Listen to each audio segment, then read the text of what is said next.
Hey everyone, and welcome back. Today we're diving into something that I'm sure all of you have experienced at one point or another in your work life. Hmm. Unsolicited advice at work. Oh, yeah. You know what I'm talking about, right? Definitely. Those helpful suggestions that come out of nowhere. You're right. So to help us unpack this universal workplace phenomenon, we're going to be looking at this great article from CNA by Kelvin Cow. Okay. He's a business owner. And the article is titled, "Tired of Getting Advice You Never Asked For at the Office? Try These Hacks." Interesting. And he identifies 5 types of office advice givers and gives some really witty and practical ways to handle them. Oh, that's great. Have you ever had a colleague, like, just jump out from behind a filing cabinet and tell you how to run your life? Oh, all the time. Or, I mean, your project. Yeah. It's definitely a universal experience. And I think what I really find fascinating about Cow's approach is that he doesn't assume bad intentions. Right. He recognizes that most of these advice givers genuinely think they're helping, but the impact can be a little rough sometimes. Totally. And he starts the article off by describing his time in an open office plant.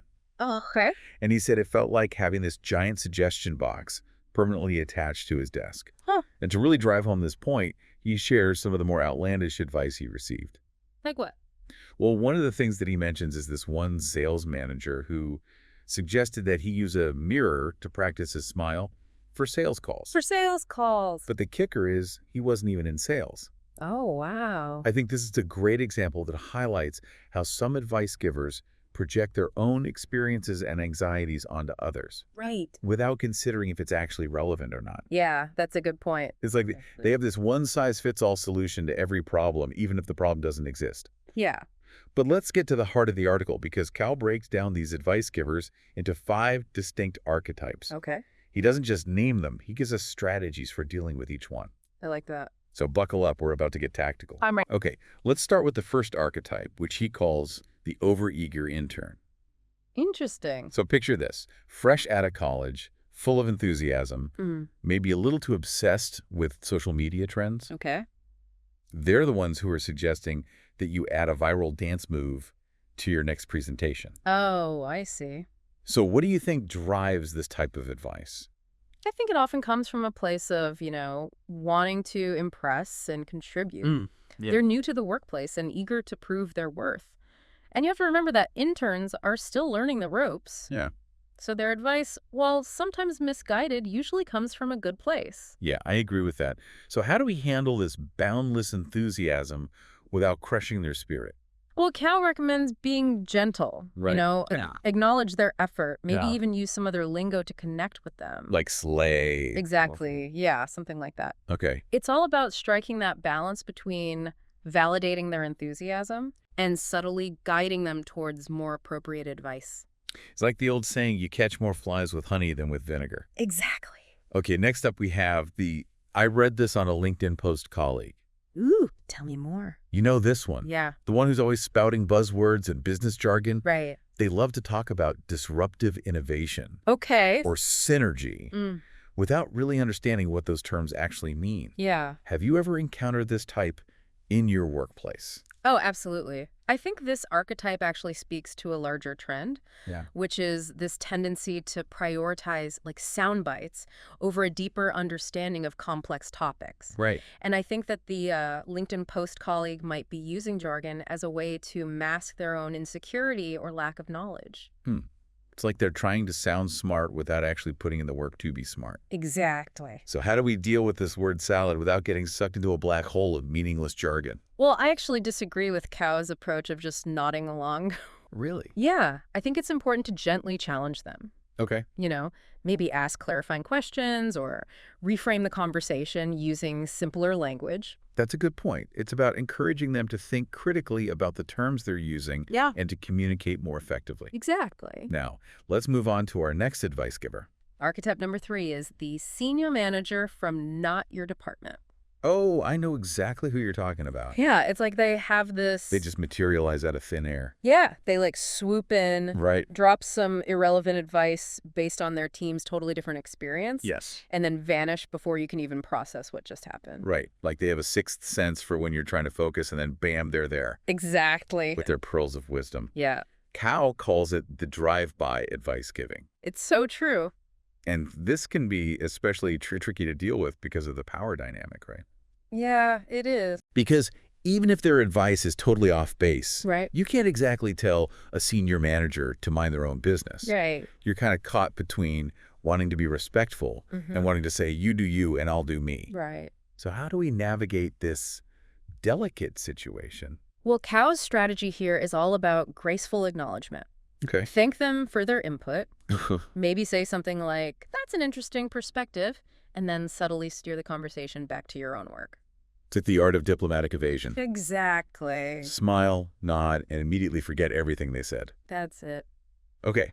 Archetype number 4 is one we can all relate to, I think, the ultimate worrier. Oh, yeah. The one who sees potential disaster lurking around every corner. Uh-huh. We all have that colleague, right? Oh, absolutely. That's the person who, like, shoots down every new idea with a barrage of what-ifs and have you considered the risks? Right. They can be a bit exhausting to deal with, but their heart is usually in the right place, I think. They just have, like, a heightened sense of caution.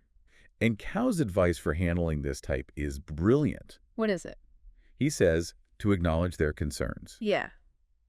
Because, let's face it, sometimes they do bring up valid points. Right.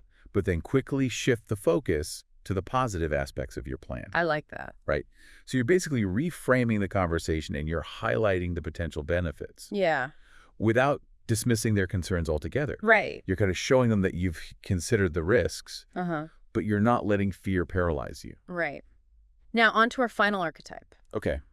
This one might hit a little close to home for some of us. Oh. The resident nostalgic. Yeah, yes. The back in my day, folks. Right. They mean well, but sometimes it feels like they're stuck in a time warp. Oh, totally. And every conversation kind of circles back to how things used to be done. Uh-huh. And any new idea is met with skepticism. Yeah. It's like they're saying, if it ain't broke, don't fix it. Right. But what if it could be better? Exactly. And while we should absolutely respect their experience, Right. we also need to recognize that the world is constantly changing and we need to adapt, right? And Cow brilliantly quotes Kamala Harris here. Really? He says, what can be unburdened by what has been? Wow, it's a good one. It's a powerful reminder that progress requires us to look forward, Yes. not backward. I like that. So how do we respectfully engage with the resident nostalgic without getting bogged down in the past? That's a great question. Cow suggests a blend of respect and curiosity. Okay. Engage with their stories, acknowledge their experience, but gently steer the conversation towards how those lessons can be applied in the present. Oh, I like that. Right. And you might even ask them how they adapted to changes in their career, which can prompt them to think about the current situation from a new perspective. That's such a great point. It's like bridging the gap between generations. Exactly. And finding that common ground. Yeah. Now, before we dive into Cow's key takeaways, I want to pause here and ask you, our listener, which of these archetypes resonates the most with you? Yeah. Have you encountered any of these advice givers in your own work life? We'd love to hear your stories and how you've handled those situations. But for now, let's get back to Cow's article Right. and see what other gems he offers us in the conclusion. All right, let's do it. So he ends with this really powerful analogy that I think captures the essence of his approach to unsolicited advice. Okay, I'm intrigued. He says, when you're offered a fish, eat the meat but throw out the bones. I like that. It's such a simple Yeah. yet profound way of putting it. Yeah, it is. Essentially, he's saying to take what's useful from the advice that you receive, but don't feel obligated to swallow it whole. What are your thoughts on that? I think it's spot on. Yeah. Not all advice is created equal. Right. Some of it's valuable. Right. Some of it is noise, and some of it is just plain wrong. The key is to develop that discernment, to filter the advice that you receive, and extract what's truly beneficial for you. This brings us to one of the most empowering takeaways from Cow's article. You have the power to filter the advice you receive. Yeah. You don't have to passively accept every suggestion that comes your way, Right. especially if it doesn't align with your goals or your values. It's about recognizing that you are the ultimate authority on your own career and your own life. Yes. And while it's important to be respectful of others' opinions, you don't have to let them dictate your decisions. That's such a liberating perspective. It is. And it takes practice. Yeah, for sure. But it's definitely a skill worth developing. Right. Now, before we wrap things up, there's one final point that Cow makes that I think is really crucial to highlight. What's that? It's easy to get caught up in the frustration of unsolicited advice Yeah. and see it as this purely negative experience. Right. But Cal reminds us that even the most misguided advice often comes from a good place. That's true. People generally aren't trying to annoy us.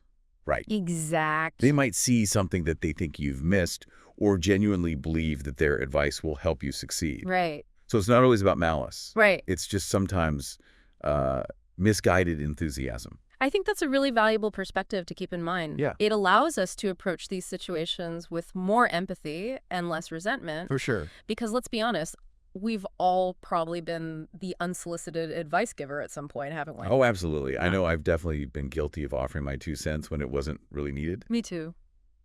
But that actually brings us to a really important question for you, the listener. You know what? How do you feel about giving advice? Yeah. Do you find yourself jumping in with suggestions? Right. Or are you more on the receiving end? It's interesting to think about because I think that our own tendencies to give or receive advice can impact how we perceive these situations. That's a good point. So we've covered Cal's 5 archetypes. Yeah. We've talked about filtering advice. Right. We've even explored the motivations of those well-intentioned but sometimes misguided advice givers.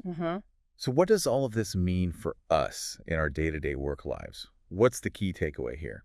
Well, for me, the biggest takeaway is the power of awareness.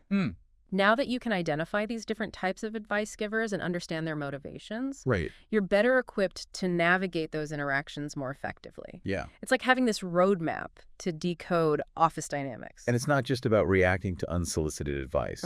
It's also about, I think, proactively managing those situations. Yeah.